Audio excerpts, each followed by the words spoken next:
Operation ಸಿಂಧೂರ 4ನೇ ದಿನ ನಡೀತಾ ಇದೆ. ಈಗ ಯಾವ ಹಂತಕ್ಕೆ ಹೋಗ್ತಾ ಇದೆ ಈ ಯುದ್ಧ? ಅನೌನ್ಸ್ ಆಗದೇ ಇರುವಂತ ಯುದ್ಧ.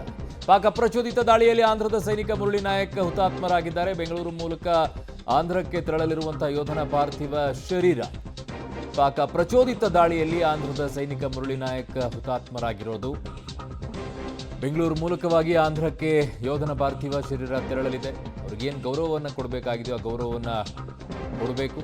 ಪಾಕ್ನ ಪ್ರಚೋದಿತ ದಾಳಿಯಲ್ಲಿ ಆಂಧ್ರದ ಸೈನಿಕ, ಭಾರತದ ಸೈನಿಕ ಈಗ ಸಾವನ್ನಪ್ಪಿರೋದು. ಮೂಲತಃ ಆಂಧ್ರದವರು. ಬೆಂಗಳೂರು ಮೂಲಕವಾಗಿ ಈಗ ಯೋಧನ ಪಾರ್ಥಿವ ಶರೀರವನ್ನು ತಗೊಂಡು ಹೋಗ್ತಾರೆ. ಗೌರವವನ್ನು ಪ್ರತಿಯೊಬ್ಬರೂ ಕೂಡ ಕೊಡಬೇಕು. ನಿಮ್ಮ ಮನೆಯಲ್ಲಿದ್ದರೂ ಕೂಡ ನೀವು ಒಂದು ಕ್ಷಣ, ಒಂದು ನಿಮಿಷ ಮೌನವನ್ನು ಆಚರಿಸಿ ಅವ್ರಿಗೇನು ಒಂದು ಗೌರವವನ್ನು ಸಲ್ಲಿಸಬೇಕಾಗಿದೆಯೋ ಆ ಗೌರವವನ್ನು ಕೊಡುವಂಥ ಕೆಲಸವನ್ನು ಮಾಡಿ. ದೇವನಹಳ್ಳಿ ರಸ್ತೆಯಲ್ಲಿ ಗೌರವವನ್ನು ಸಲ್ಲಿಸೋಕೆ ನಿರ್ಧಾರವನ್ನು ಮಾಡಿದ್ದಾರೆ. ಈಗ ಆಂಧ್ರದ ಸತ್ಯಸಾಯಿ ಜಿಲ್ಲೆಯ ಮುರಳಿ ನಾಯಕ್ ಅವರು ಈಗ ಹುತಾತ್ಮರಾಗಿದ್ದಾರೆ ಪಾಕ್ ಪ್ರಚೋದಿತ ದಾಳಿಯಲ್ಲಿ. ಸೊ ಅವರಿಗೆ ಗೌರವವನ್ನು ಕೊಡುವಂಥ ಕೆಲಸವನ್ನು ಮಾಡಲಾಗತ್ತೆ. ಬೆಂಗಳೂರು ಮಾರ್ಗವಾಗಿ ಈಗ ಆಂಧ್ರಕ್ಕೆ ಪಾರ್ಥಿವ ಶರೀರವನ್ನು ತೆಗೆದುಕೊಂಡು ಹೋಗಲಾಗುತ್ತೆ. ಎಲ್ಲ ರೀತಿಯಾಗಿಯೂ ಕೂಡ ಗೌರವವನ್ನು ಕೊಡಬೇಕು. ಬರೀ ಸೇನೆ ಗೌರವ ಕೊಡುವಂಥದ್ದು ಅವ್ರು ಮಾತ್ರ ಕೊಡಬೇಕು ಅನ್ನೋದಲ್ಲ. ನಿಮ್ಮ ಮನೆಯಲ್ಲಿ ನೀವು ಕುಳಿತುಕೊಂಡು ಒಂದು ನಿಮಿಷ ಸಾಕು, ಕಣ್ಣು ಮುಚ್ಚಿಕೊಂಡು ಅವರಿಗೆ ಗೌರವವನ್ನು ಕೊಡುವಂಥ ಕೆಲಸವನ್ನು ಮಾಡಿ. ಅವರ ಆತ್ಮಕ್ಕೆ ಶಾಂತಿ ಸಿಗೋ ರೀತಿಯಲ್ಲಿ ದೇವರ ಹತ್ರ ಪ್ರಾರ್ಥನೆಯನ್ನು ಮಾಡಿ. ನಿಮಗೋಸ್ಕರ ಹಗಲು ರಾತ್ರಿ ಅವರು ಗಡಿಯನ್ನು ಕಾಯ್ತಾರೆ.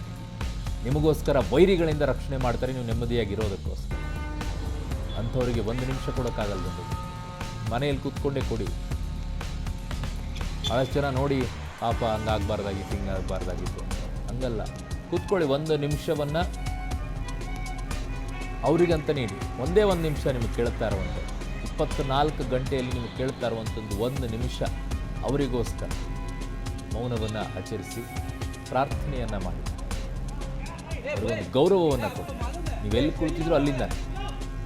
ನನ್ನ ಸಹೋದರಿ ಮುದ್ದುಕೃಷ್ಣ ನನ್ನ ಸಂಪರ್ಕಕ್ಕೆ ಸಿಗ್ತಾ ಇದ್ದಾರೆ. ಮುದ್ದುಕೃಷ್ಣ, ಈಗ ಯಾವಾಗ ಪಾರ್ಥಿವ ಶರೀರ ಬರುತ್ತೆ, ಅದಾದ ನಂತರ ಯಾವಾಗ ಕಳುಹಿಸಿಕೊಡ್ತಾರೆ ಆಂಧ್ರಕ್ಕೆ? ಏನೆಲ್ಲ ತಯಾರಿಯನ್ನ ಮಾಡ್ಕೊಂಡಿದ್ದಾರೆ ಗೌರವ ಸಲ್ಲಿಸೋಕೆ? ಅರುಣ್, ಕಳೆದ 2 ದಿನಗಳಿಂದಲೇ ಜಮ್ಮು ಬಳಿ ಯೋಧ ಮುರಳಿ ನಾಯಕ್ ಅಂತ ಹೇಳಿ ಹುತಾತ್ಮ ಆಗಿರುವಂತದ್ದು. ಅವರು ಆಂಧ್ರ ಪ್ರದೇಶದ ಸತ್ಯಸಾಯಿ ಜಿಲ್ಲೆಯ ಕಲ್ಲಿತಾಂಡ ಅಂತ ಗ್ರಾಮ, ನಮ್ಮ ಚಿಕ್ಕಬಳ್ಳಾಪುರ ಜಿಲ್ಲೆಗೆ ಹೊಂದಿಕೊಂಡಿರುವಂತದ್ದು ಈ ಸತ್ಯಸಾಯಿ ಜಿಲ್ಲೆ. ಇದೇ ಒಂದು ಗ್ರಾಮಕ್ಕೆ ಸೇರಿದಂತ ಮುರಳಿ ನಾಯಕ್ ಇದ್ದದ್ದಂತ ಒಬ್ಬನೇ ಮಗ ತಂದೆ ತಾಯಿಗೆ. ಈತನನ್ನ 25 ವರ್ಷಕ್ಕೆ ಸೇನೆಗೆ ಸೇರ್ತಿದ್ರು. ಆದ್ರೆ ದುರದೃಷ್ಟವಶಾತ್ ಇವತ್ತು ನಮ್ಮ ಯೋಧನನ್ನ ನಾವು ಕಳೆದುಕೊಂಡಿದ್ವಿ.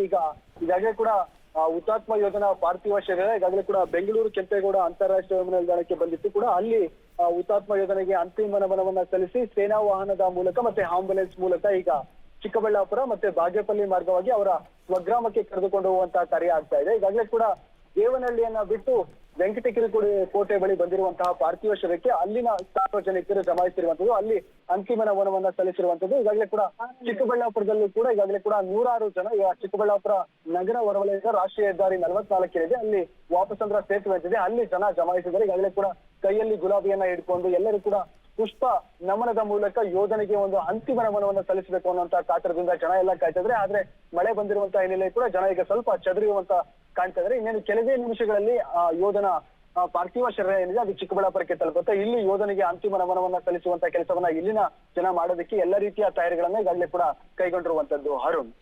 ಓಕೆ ಮುದ್ದುಕೃಷ್ಣ, ನಿಮ್ಮೆಲ್ಲ ಮಾಹಿತಿಗೆ ಧನ್ಯವಾದಗಳು.